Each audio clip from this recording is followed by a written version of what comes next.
کہ اللہ کی ذات میں شریک نہ ٹھہرانا، ماں باپ کے ساتھ آخری درجے کی خدمت کرو گے۔ ہر صحابی جنتی ہے۔ میرے نبی نے کیا فرمایا تھا کہ کفر کے پھیلنے پر قیامت آئے گی تو جس قوم میں سچائی ہو، دیانتداری ہو اور انصاف ہو، وہ قوم ڈوبتی نہیں۔ زندگی جو ہے نا احساسات کا نام ہے، اور احساسات پیسے سے، چیزوں سے اور عمارتوں سے، گاڑیوں سے نہ پروان چڑھتے ہیں نہ نیچے آتے۔ احساسات صرف رویوں سے پروان چڑھتے ہیں، رویوں سے ہی مر جاتے ہیں۔ اچھا والدین، اولاد فرما برداری سے چل رہی ہو تو والدین عرشوں پہ ہوتے ہیں، اور ان کے سونے چاندی کے بیڈ روم اور اولاد ان کو آنکھیں دکھائے گریبان پکڑے تو وہ تحت الثری میں پہنچے ہوتے ہیں۔ بیوی کو سونے میں تولا ہو اور اس سے باہر عورتوں سے تعلق ہو تو بیوی کہتی مر جاؤں تو اچھا ہے۔ کہ زندگی رویوں سے پروان چڑھتی ہے۔ یہاں زندگی بیان ہو رہی ہے۔ اعوذ باللہ من الشیطان الرجیم، بسم اللہ الرحمن الرحیم، قل تعالوا او اتل ما حرم ربکم علیکم، میں تمہیں بتاؤں کہ تمہارے رب نے تم پہ کیا حرام کیا ہے۔ اللہ تشرکوا بہ شیئا، کہ اللہ کی ذات میں شریک نہ ٹھہرانا، اللہ کی ذات میں شریک نہ ٹھہرانا۔ کل بھی میں نے عرض کیا تھا، ایک دم کسی پہ مشرک کے فتوے لگانا یہ اچھا نہیں لگتا۔ تو پہلا ہے لا الہ الا اللہ، لا کی تلوار سے پوری مخلوق کو اڑا دو اور صرف اللہ کے آگے سر چکا دو۔ تو بندگی کی ایک آیت ہے، اللہ تشرکوا بہ شیئا، صرف ایک آیت، جو لا کہا وہ لا ہوا، لو لا بھی اس میں لا ہوا، جز لا ہوا، کل لا ہوا، پھر کیا ہوا، اللہ ہوا۔ دوسرا کیا ہے؟ وَبِالْوَالِدَيْنِ احسانا، کہ ماں باپ کے ساتھ آخری درجے کی خدمت کرو، آخری درجے کی، آخری حد تک کی خدمت کرو ماں باپ کی۔ ان کی دعا لو، ان تلد الامۃ ربتہا، قیامت کی نشانی کیا ہے؟ کہ بیٹیاں ماؤں سے نوکرانی جیسے سلوک کرنے لگ جائیں۔ ایک صحابی سکرات میں تھے تو ان کی بیگم کا پیغام آیا کہ کلمہ نہیں پڑھا جا رہا۔ بہت پریشان کہ صحابی ہو کہ کلمہ نہیں پڑھا جا رہا، کلاً وعد اللہ الحسنی، کہ ہر صحابی جنتی ہے۔ تو آپ تشریف لائے اور کہا بیٹا کلمہ پڑھو، کہا جی پڑھا نہیں جاتا، بول رہے ہیں لیکن کلمہ نہیں پڑھا جاتا۔ آپ نے فوراً پوچھا والدین میں کون زندہ ہے؟ کہا جی ماں زندہ ہے۔ راضی ہے ناراض ہے؟ کہ جی ناراض ہے۔ آپ نے ان کو فوراً بلوایا، وہ تشریف لائیں تو آپ نے فرمایا تم اپنے بیٹے پہ ناراض ہو؟ علقمہ ان کا نام، علقمہ پہ ناراض ہو؟ کہ جی ناراض ہو۔ کیا ناراضگی ہے؟ غور سے سننا۔ یا رسول اللہ بہت نیک بچہ ہے، دین کی کوئی ناراضگی نہیں، راتوں کو اٹھتا ہے، نماز پڑھتا ہے، قرآن پڑھتا ہے، دن میں روزہ رکھتا ہے، لیکن جب مجھ سے بات کرتا ہے تو بدتمیز ہو کے کرتا ہے، بس اس سے میرا دل ٹوٹ گیا۔ زبان کی شدت، زبان کی شدت، زبان کی سختی۔ آج کل تو اولادیں ماں باپ کو مار رہی ہیں، پٹائیاں کر رہی ہیں، ہمارے دیہاتوں میں تو عام ہے۔ باپ کو بھی بات کرتے ہیں تو گالی دے کر بات کرتے ہیں، ماں سے بات کرتے ہیں گالی دے کر بات کرتے ہیں۔ اور میرے نبی نے کیا فرمایا تھا کہ کفر کے پھیلنے پر قیامت آئے گی، جب دنیا میں کوئی انسان مسلمان نہیں ہوگا قیامت آئے گی، لیکن میرے نبی نے فرمایا جب ماؤں کو ذلیل کیا جائے گا قیامت آ جائے گی۔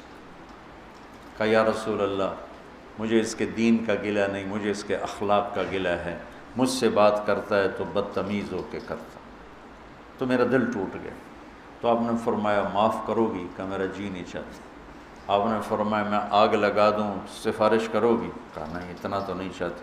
کہ تو نے معاف نہ کیا تو سیدھا اللہ کی آگ میں جائے گا۔ کہا اچھا یا رسول اللہ میں معاف کرتا ہوں۔ آپ نے کہا کہو لا الہ الا اللہ، تو نے لا الہ الا اللہ کہا اور جان نکل گئی۔ پھر آپ نے ان کے جنازہ میں شرکت فرمائی اور ان کے تدفین میں شرکت فرمائی، اور دفن کے بعد فرمایا سنو جس نے ماں باپ کو دکھ دیا اس پہ اللہ کی لعنت، اس پہ فرشتوں کی لعنت، اس پہ زمین آسمان کی لعنت، نہ ان کی نماز قبول ہے، نہ روزہ قبول ہے، نہ صدقہ قبول ہے۔ تو بالوالدین احسانا، کہ والدین کے احسان کیا ہوتا ہے؟ کسی عمل کو اعلیٰ سے اعلیٰ درجے پر کرنا، اس کا نام عربی میں احسان ہے۔ ہماری اردو میں احسان اور معنی میں آتا ہے۔ وَلَا تَقْتُلُوا أَوْلَادَكُم مِّنْ إِمْلَاقٍ نَحْنُ نَرْزُقُكُمْ وَإِيَّاهُمْ، اپنی اولاد کو بھوک کی وجہ سے قتل مت کرو، ہم تمہیں بھی دیں گے اور ان کو بھی دیں گے۔ سورہ بنی اسرائیل میں یہی آیت ہے، لا تقتلوا اولادکم خشیۃ املاق نحن نرزقهم وإیاکم، یہاں ہے لا تقتلوا اولادکم من املاق نحن نرزقکم وإیاہم۔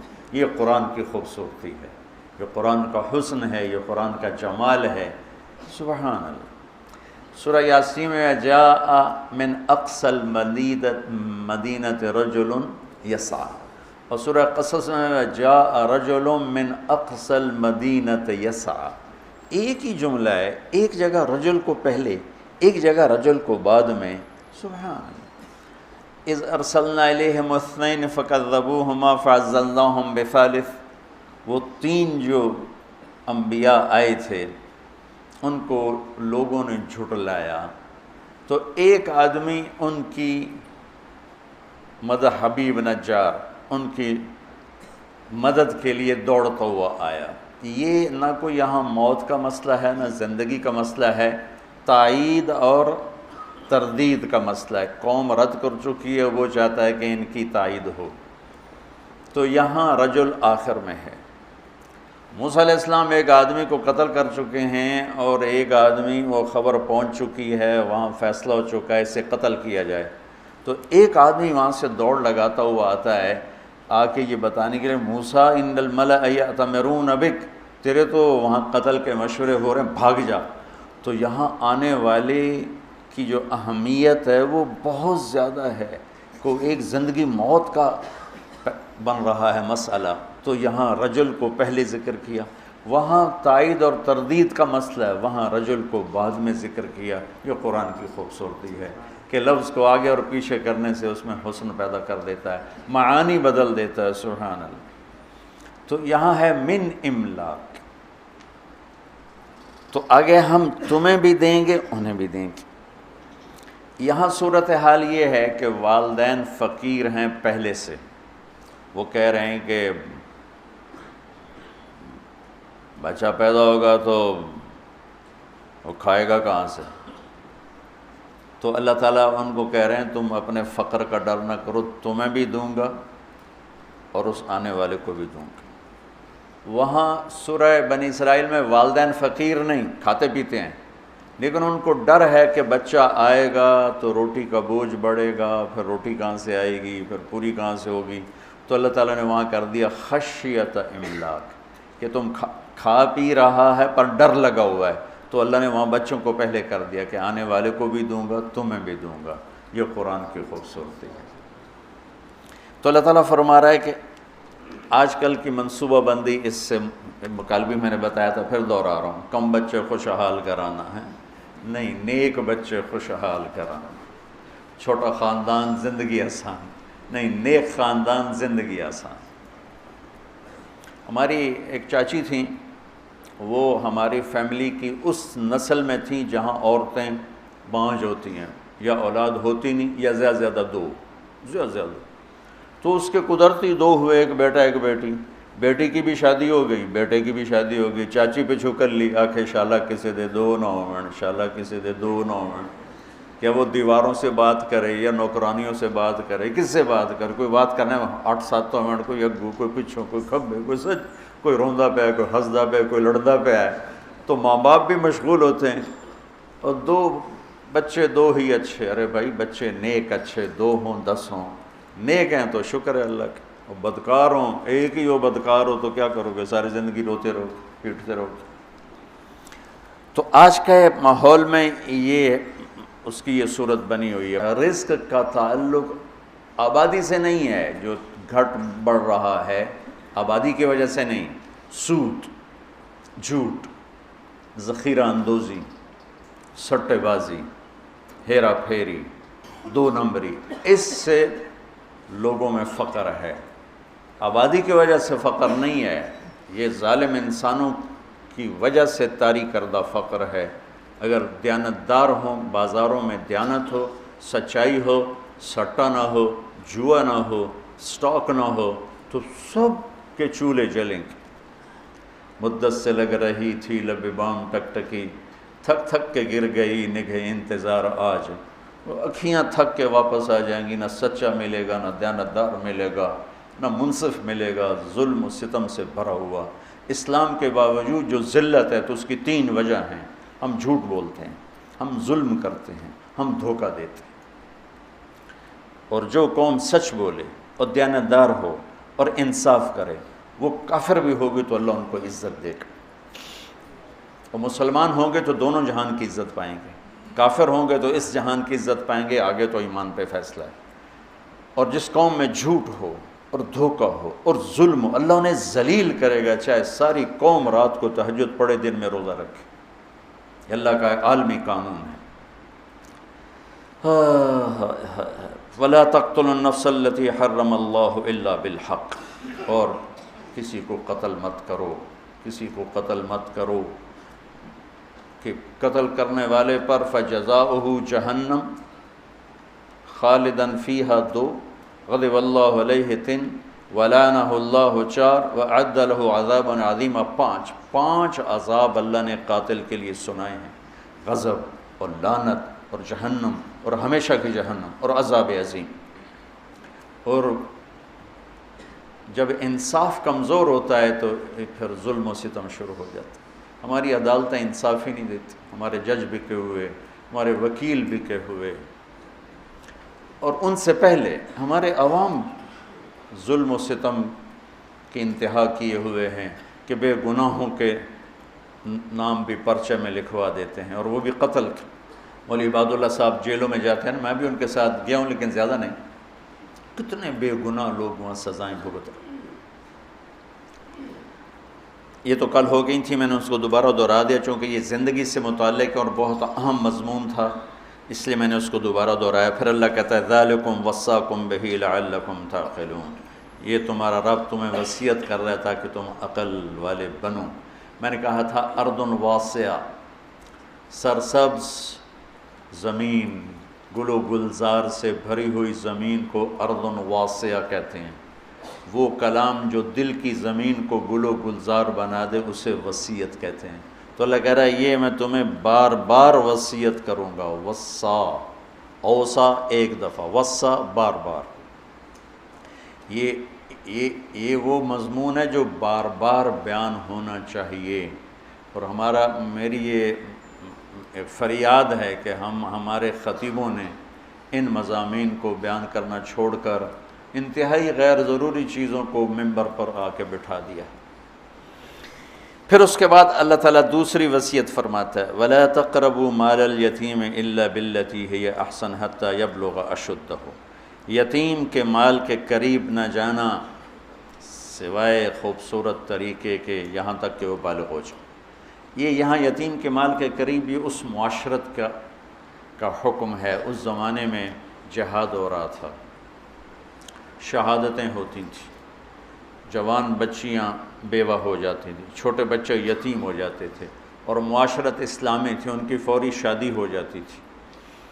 تو شہید ہونے والا یا ویسی جوانی میں مر جانے والا، اس کی کوئی جائیداد ہوتی تھی، یہ شادی کرنے والا ان یتیم بچوں کا بھی کفیل بنتا تھا، اور اس کے باپ کی طرف سے جن کو جائیداد ملتی اس کا بھی کفیل بنتا تھا۔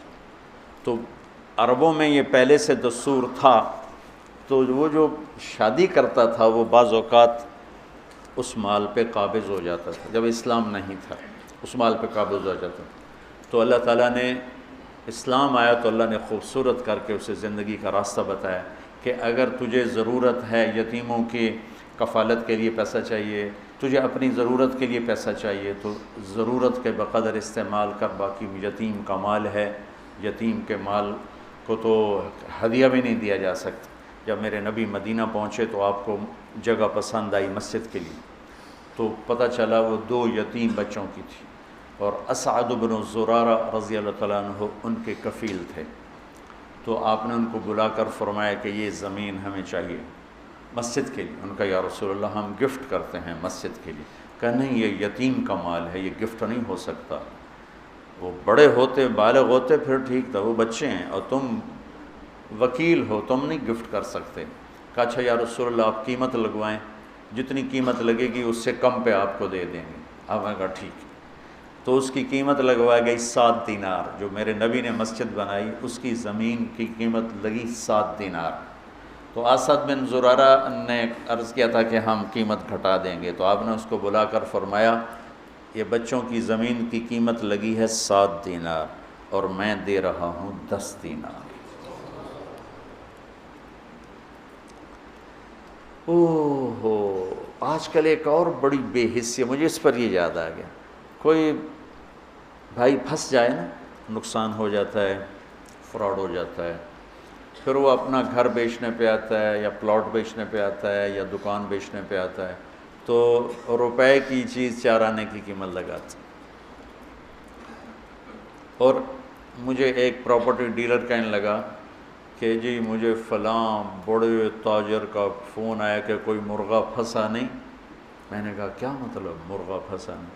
کہا کہ کوئی ایسا آدمی جو مجبور ہو گیا ہو جائیداد بیچنے پر اور اس کو نقصان ہو چکا ہو، تو کوئی ایسا تو بتاؤ تاکہ ہم تھوڑے پیسوں پہ خرید لیں۔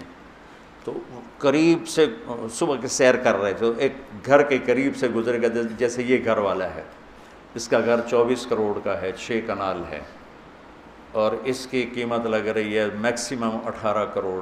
چونکہ یہ پھنسا ہوا ہے، یہ گھر بیچ کے قرضے دینا چاہتا ہے اور سب کو پتہ ہے یہ بیچے بغیر رہ نہیں سکتا، تو 24 کروڑ کی چیز 18 کروڑ اس کا لگا رہے ہیں اور اس کو مرغہ کہہ رہے ہیں۔ کوئی مرغہ پھنسا تو نہیں۔ میں نے کہا اگر میں ہوتا تو میں 24 کروڑ کے 30 کروڑ دیتا کہ 24 کروڑ سے اپنے قرضے اتارے اور اوپر والے 6 کروڑ سے اپنا کاروبار کرے۔ مسلمان سخی ہوتا ہے، ظلم و ستم کی انتہا ہے کہ ایسے بے رحم ہیں، پیسے کے معاملے میں ایسے بے رحم ہیں، اور اچھے اچھے داڑھیوں والے نمازی پرہیزگار محراب ماتھے پر، لیکن پیسے کا نام آتے ہی وہ ایسے سنگ دل ہو جاتے ہیں جیسے ان کے سینے میں دل نہیں، پتھر کا کوئی ٹکڑا، کوئی دھڑکنے والا دل نہیں ہے بلکہ ایک کھٹکنے والا پتھر کا ٹکڑا رکھا ہوا ہے۔ تو میرا اللہ مال کے خرچ کو یہاں ہمیں سکھا رہا ہے کہ مال کا خرچ احتیاط سے کرو، دیانتداری سے کرو، وَأَوْفُوا الْكَيْلَ وَالْمِيزَانَ بِالْقِسْطِ، اور ناپ تول میں کمی نہ کرو۔ قوم شعیب تباہ و برباد ہو گئی ناپ تول میں کمی کی وجہ سے۔ وَيْلٌ لِّلْمُطَفِّفِينَ الَّذِينَ إِذَا اكْتَالُوا عَلَى النَّاسِ يَسْتَوْفُونَ وَإِذَا كَالُوهُمْ أَوْ وَزَنُوهُمْ يُخْسِرُونَ أَلَا يَظُنُّ أُولَٰئِكَ أَنَّهُمْ مَبْعُوثُونَ لِيَوْمٍ عَظِيمٍ يَوْمَ يَقُومُ النَّاسُ لِرَبِّ الْعَالَمِينَ كَلَّا إِنَّ كِتَابَ الْفُجَّارِ لَفِي سِجِّينٍ۔ کتنی ڈانٹ آئی ہے یہ ناپ تول میں کمی کرنے والے، یہ جتنے کپڑے والے ہیں انہوں نے گز کو میٹر بنایا ہوا ہے، ہر پیمائش میں 3 انچ مار لیتے ہیں، ہر پیمائش میں 3 انچ۔ علامہ قرطبی کا ایک واقعہ تذکرہ میں کہ قرطبہ کے بازار میں صبح صبح ایک دکاندار اپنے ترازو کو توڑ رہا تھا، تو دائیں والے نے پوچھا بھائی کیوں توڑ رہے ہو؟ کہا بھائی بس میری توبہ میری توبہ، میں تو ڈر گیا ہوں کہ آج ہمارا پڑوسی مر رہا تھا اور ہم سب اس کو کلمہ پڑھا رہے تھے، وہ کہہ رہا تھا نہیں پڑھا جا رہا نہیں پڑھا جا رہا۔ ہم نے پوچھا کیوں نہیں پڑھا جا رہا؟ کہنے لگا میرے ترازو کا کانٹا میرے یہاں چبھا پڑا ہے، میرے ترازو کا کانٹا یہاں چبھا ہوا ہے، مجھ سے پڑھا نہیں جا رہا۔ وہ اس ڈنڈی مارنے پر اس نے کتنی دنیا بنائی ہوگی۔ ایک کپڑے کا تاجر 3 انچ مار لیتا ہے اگلے کے، کتنے انچ مار لے گا، اور جاتے ہوئے کلمے سے محروم ہوگا تو کی لے کے مٹی تو سو لیتے گا۔ میرا سارا بازار بددیانتی بددیانتی بددیانتی، اور اس میں کوئی تمیز نہیں، داڑھی والا بغیر داڑھی والا، نمازی بے نمازی، کوئی تمیز۔ پرانی بات ہے، ایک دکاندار کہنے لگا جی میں قرآن پڑھ رہا تھا، ایک گاہک آ گیا جی تسی قرآن پڑھ رہے ہو؟ میں کہا تاڑے کول ہی سودا لے لواں۔ میں جی 16 روپے میٹر دا کپڑا 48 روپے میٹر انہوں بیچا۔ میں کہا چنگی تھوک لائیے، اس نے تیرے قرآن پہ اعتماد کیا، تو نے یہ ظلم کیا۔ تو جب معاملات آتے ہیں تو سب کا مذہب پیسہ بن جاتا ہے، اور اس طرح پھسلتے ہیں لوگ، اس طرح پھسلتے ہیں 4 آنے 2 ٹکے پر ایمان بیچ دیتے۔ مسلمان کا سرمایہ ایمان ہے، مسلمان کا سرمایہ اس کی عزت ہے، اس کی آبرو ہے، اس کی غیرت ہے، اس کا ضمیر ہے، اس کی آخرت ہے۔ یہ چند ٹکے بچا کر اپنی ایمان، اپنی عزت، اپنی غیرت ہر شے داؤ پہ لگا دیتے۔ یہاں ہم ہمارے عزیزوں میں سے ایک نے اپنے بچے کو بٹھایا ایک دکان پر، وہ دکان والے داڑھی والے نماز مسجد میں جا کے پڑھتے ہیں جب اذان ہوتی ہے، اور 4 مہینے بعد اس کو بھگا دیا۔ میں نے اس سے پوچھا اس بچے سے کہ تمہیں کیوں بھگا دیا؟ کہا جی میں سچ بتاتا تھا تو وہ مجھ پر ناراض ہوتے تھے کہ تو تو میرا کاروبار برباد کریں گا سچ بول کے، چل چھٹی کر، تو مجھے بھگا دیا۔ میں بیٹھا تھا، ایک نوجوان آیا، کہا جی میں آگمنٹن میں رہتا ہوں کینیڈا، ایک یہودی کے سٹور پر کام کرتا ہوں، اس کا فرنیچر کا سٹور ہے۔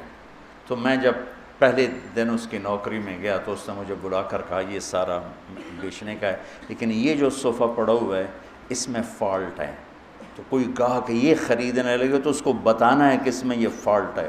تو جو کہ میں پاکستانی تھا، میں نے کہا جی چھپانا ہے کہ بتانا ہے؟ اس نے کہا میرے بھائی بتانا ہے، چھپانا نہیں، بتانا ہے۔ ہم ایٹمی طاقت ہیں لیکن ذلت اور پستی کی انتہا پر ہیں۔ دنیا کی 7ویں بڑی ہماری فوج ہے اور ہم پستی کے اسفل السافلین میں پہنچے ہوئے ہیں، جھوٹ کی وجہ سے، بددیانتی کی وجہ سے، کھوٹ کی وجہ سے، ملاوٹ کی وجہ سے۔ انسانیت اور انسانی اقدار ملیا میٹ کر کے رکھتے۔ تو میرا اللہ کہتا ہے اوفوا الکیل والمیزان بالقسط، کہ تولو، صحیح تولو، ناپ تول کے تولو اور کمی بیشی سے بچو۔ عبید رحمۃ اللہ علیہ ایک کپڑے کے تاجر تھے، تو ریشمی تھان 400 کا اور ناخالص ریشمی ناخالص 200 کا۔ بچے کو بٹھا کے گئے کسی کام، واپس آئے تو ایک آدمی تھان لے کے نیچے اتر رہا تھا، تھان تھا ناخالص ریشم۔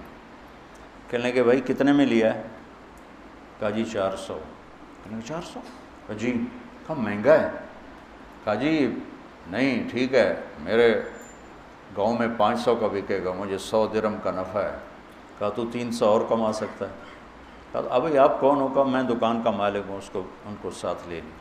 بیٹے سے پوچھا یہ 400 کس لیے مانگا؟ بھول گئے تھے یا جان بوجھ کے؟ کہا میں نے 400 مانگا، اس نے دے دیا، شرعاً اب کوئی قباحت نہیں، اس نے مانگا۔ میں نے کہا بیٹا تجھے شرم نہ آئی مسلمان کو دھوکہ دیتے ہوئے؟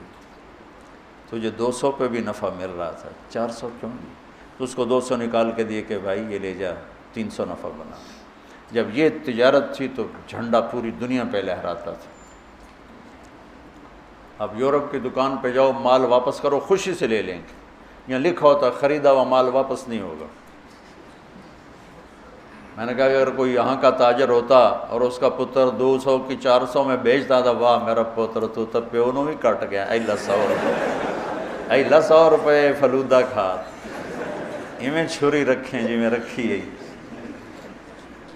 ہمارا تاجر تو چھری لے کے بیٹھا ہوا کہ اسے ذبح کرنا ہے۔ آنے والے جیسے بھیڑیوں کو کوئی رحم نہیں ہے کہ بکری کے چھوٹے چھوٹے بچے ہیں، ایسے جب دل پیسے کا غلام ہو جاتا ہے تو وہ بھیڑیا بن جاتا۔ پھر اللہ تسلی دیتا ہے لا نکلف نفسا الا وسعها، دیکھو میں جو کچھ تمہیں کہہ رہا ہوں تم کر سکتے ہو، کیسے کریں گے، کیسے ہوگا؟ اللہ کہتا ہے میں نے کوئی ایک بات بھی تمہاری ہمت سے زیادہ نہیں سنائی۔ یہ آیت تسلی کے لیے، پیچھے بڑی بڑی ہمت والی باتیں آ رہی، نماز پڑھنے واسطے تو 1 لوٹا پانی چاہیے، 10 منٹ چاہیے، کیڑی قربانی ہے؟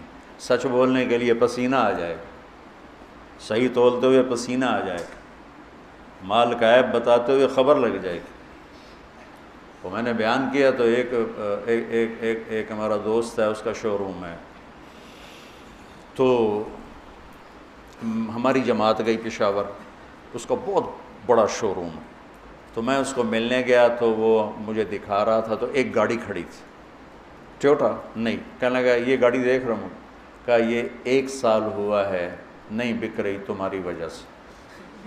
میں کہا میں تو آج تیرے شو روم سے آیا، میری وجہ تو کیوں؟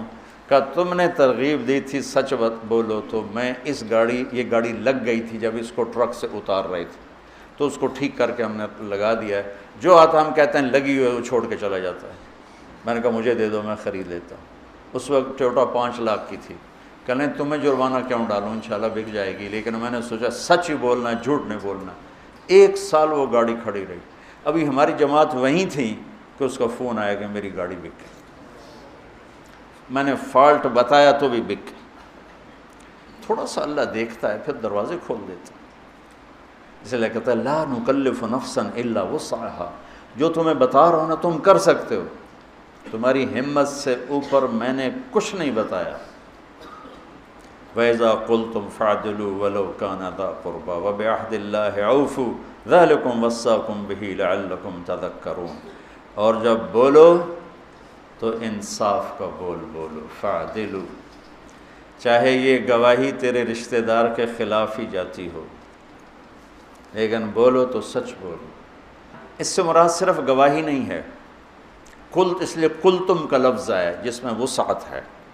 وَلَوْ كَانَ ذَا قُرْبَىٰ میں اشارہ ہے کہ اگر تمہیں کہیں اپنے رشتہ دار کے خلاف بھی سچ نظر آئے تو بولو۔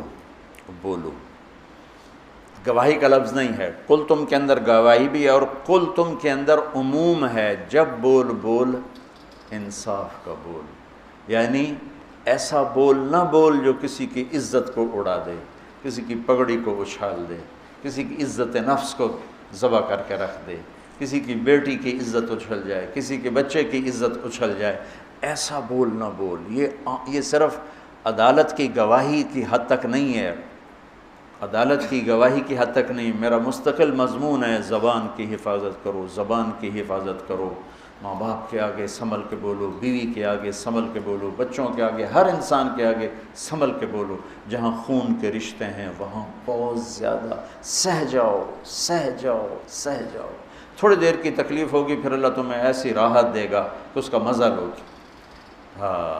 پی جا ایام کی تلخی کو بھی ہنس کے ناصر، اللہ اس کی بخشش کرے، میرا دوست تھا ناصر، پی جا ایام کی تلخی کو بھی ہنس کے ناصر، غم کے سہنے میں بھی قدرت نے مزہ رکھا ہے، جب سے تم نے مجھے دیوانہ بنا رکھا ہے، سنگ ہر شخص نے ہاتھوں میں اٹھا رکھا ہے۔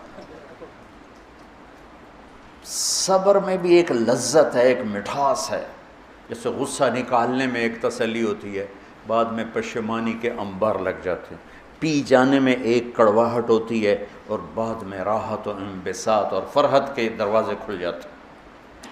اگر زندگی کو خوبصورت بنانا ہے تو سہنا سیکھو، نظر انداز کرنا سیکھو، جواب دینا نہ سیکھو، چپ رہنا سیکھو، جواب دینا نہ سیکھو، چپ رہنا، اس نے یہ کہہ دیا، اس نے کیوں کہہ دیا، اس نے یہ کہا، کہنے دو، گزر جاؤ، تو اللہ تمہیں اندر کو ٹھنڈک پہنچا دے۔ کلمۃ العدل فی الغضب والرضا، یہ اس کی اصل تفسیر ہے کہ ہر حال میں زبان سے بولو، نپا ہوا، تلا ہوا، صحیح۔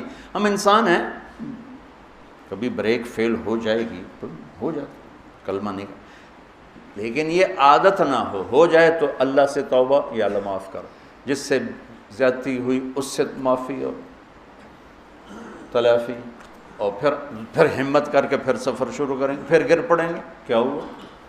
گرتے ہیں شاہ سوار ہی میدان جنگ میں۔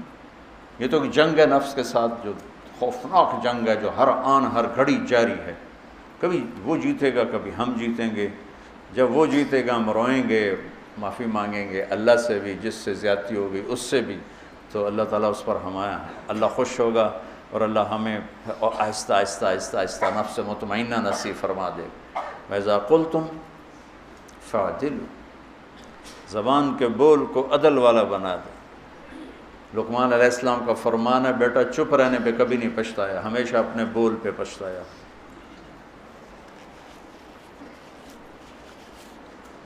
ابو دجانہ رضی اللہ تعالیٰ عنہ فرماتے ہیں، جو بدری صحابی، احد کے صحابی، حدیبیہ کے صحابی، سارے سفروں میں اللہ کے نبی کے ساتھ رہے. ایسے چند لوگ ہیں، 1.25 لاکھ صحابہ میں چند لوگ ہیں جو ہر سفر میں ساتھ رہے، اور یہ یمامہ کی جنگ میں شہید ہوئے. اور یہ فرماتے ہیں کہ لوگوں، میرے پاس بخشش کا سب سے بڑا عمل یہ ہے کہ میں نے آج تک اپنی زبان سے کسی کو دکھ نہیں پہنچایا، اور میرے دل میں کسی کی نفرت نہیں ہے. سبحان اللہ. سوچو تو صحیح، ایک آدمی جنگ بدر میں شریک ہوتا ہے اور اللہ تعالیٰ ان کو کہتا ہے جاؤ جو مرضی کرو میں نے معاف کر دیا، تو وہ کہتے ہیں میں جنگ بدر میں شریک ہوں، میری بخشش کا سب سے بڑا عمل. وہ حدیبیہ میں شریک ہوا، لقد رضی اللہ عن المؤمنین، وہ کہتے ہیں میرا حدیبیہ کا عمل میری بخشش کا ہے کہ اللہ نے کہا میں راضی ہو گیا. وہ اور احد کی جنگ میں آپ نے تلوار اٹھائی ہے، کون لے گا تلوار؟ تو کئی لوگ کھڑے ہو گئے. آپ نے کہا اس کا حق کون ادا کرے گا؟ پھر سارے بیٹھ گئے. 3 آدمی کھڑے رہے، عمر، زبیر، ابو دجانہ رضی اللہ تعالیٰ عنہ. تو آپ نے وہ تلوار ابو دجانہ کو دی. تو زبیر رضی اللہ تعالیٰ عنہ کو خیال آیا کہ میں اس سے بڑا شاہ سوار ہوں، اور تھے بھی، اس میں کوئی شک نہیں. 1000 پہ بھاری تھی. مجھے تلوار نہیں دی، اس کو کیوں دی ہے؟ کہ اللہ ارین ما یصنع، میں دیکھوں گا یہ کیا کرتا ہے. تو ابو دجانہ نے تلوار پکڑی اور سرخ پٹی باندھی. انا الذی عاہدنی خلیلی ونحن بالصفح لدى النخیل الا اقوم الدہر فی الکیول واضرب بسیف اللہ ورسولی. آج میں دکھاؤں گا اللہ کے رسول کی تلوار کا حق کیسے ادا کیا جاتا ہے. سارے اشعار کا خلاصہ. اور ایک طرف سے جو حملہ کیا، قریش کی صفوں کو چیرتے ہوئے پار نکل گئے، اور زبیر بھی پیچھے پیچھے. آگے عورتیں کھڑی تھیں، ہندا گانا گا رہی تھی، نحن بنات طارقی نمشی علی النمارق مشی القتل بوارق المسک فی المفارق والدر فی المخالق ان تقبلوا نعانقی او تدبروا نفارقی فراق غیر وامقی. یہ قریش کو ابھارنے کے لیے. جب ابو دجانہ بڑھے تو ساری عورتیں بھاگیں، اور ہندا پہ ایسا روب طاری ہوئی وہ بھاگ نہیں سکی. تو انہیں ایسے تلوار اٹھائی، اس کی چیخ نکلی، اور یوں اس کے سر پہ تلوار رکھ کے یوں واپس ہٹا لی.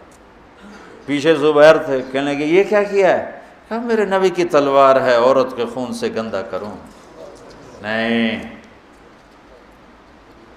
پھر واپس ہٹے، پھر حملہ کیا، اور پھر صفوں کو چیر دیا. آگے ایک ہاتھی جیسا نوجوان تھا ڈیل ڈول میں. زبیر کہنے لگے میری جی میں آیا، اس سے ٹکر لے تو پھر میں دیکھوں کتنے پانی میں. قدرتی آمنے سامنے ہو کے، اور ایسی زور کی دونوں میں ٹکر ہوئی کہ بہادری اور دلیری بھی آش آش کر اٹھی.